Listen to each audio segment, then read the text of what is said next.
Is it any wonder that he found it difficult to expose his feelings? Is it any mystery that he hardened his heart, that he raised the emotional ramparts? And most of all, is it any wonder why he pushed his sons so hard to succeed as performers, so that they could be saved from what he knew to be a life of indignity and poverty?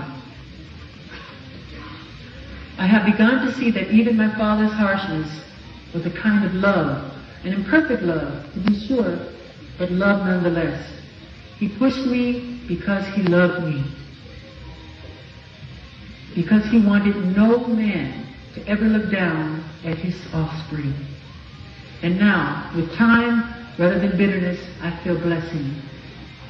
In the place of anger, I have found absolution. And in the place of revenge, I have found reconciliation. And my initial fury has slowly given way to forgiveness. Almost a decade ago, I founded a children's charity called Heal the World. The title was something I felt inside me. Little did I know, as Shmuley later pointed out, that those two words form the cornerstone of Old Testament prophecy. Do I really believe that we can heal this world that is riddled with war and hate and genocide even today? And do I really think that we can heal our children, the same children who, as the papers reported, this morning can walk into a high school in San Diego and shoot down two beautiful students just at the beginning of their lives? A horrifying reminder of the guns and hatred that shot through Columbine almost 2 years ago. Or children can beat a defenseless toddler to death, like the tragic story of Jamie Bulger. Of course I do. Of course I do. Or I wouldn't be here tonight. But it all begins with forgiveness. Because to heal the world, we first have to heal ourselves. And to heal the kids, we first have to heal the child within. Each and every one of us. As an adult and as a parent, I realize that I cannot be a whole human being, nor a parent capable of unconditional love, until I put to rest the ghost of my own childhood. And that's what I'm asking all of us to do tonight. Live up to the 5th of the 10 Commandments. Honor your parents by not judging them. Give them the benefit of the doubt.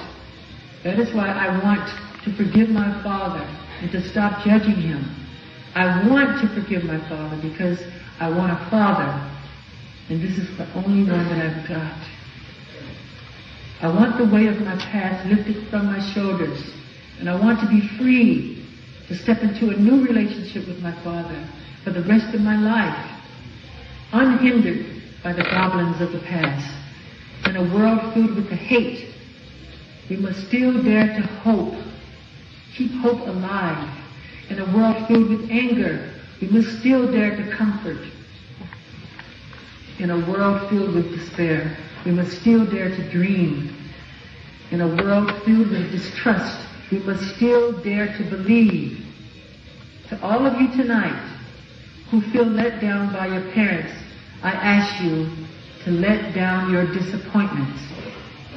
To all of you tonight who feel cheated by your fathers and mothers, I ask you not to cheat yourselves further. And to all of you who wish to push your parents away, I ask you to extend your hand to them instead.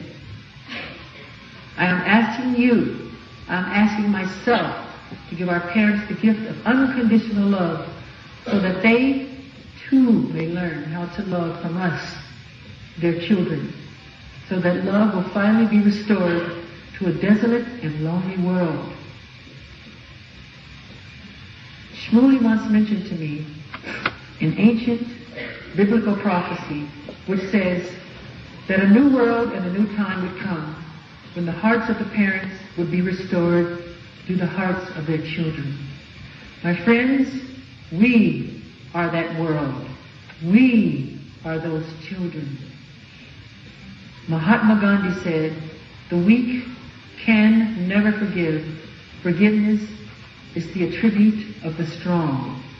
Tonight, be strong. Beyond being strong, rise to the greatest challenge of all, to restore that broken covenant. We must all overcome whatever crippling effects our childhoods may have had on our lives. And in the words of Jesse Jackson, forgive each other, redeem each other, and move on. This call for forgiveness may not result in Oprah moments the world over, with thousands of children making up with their parents, but it will at least be a start. And we'll all be so much happier as a result.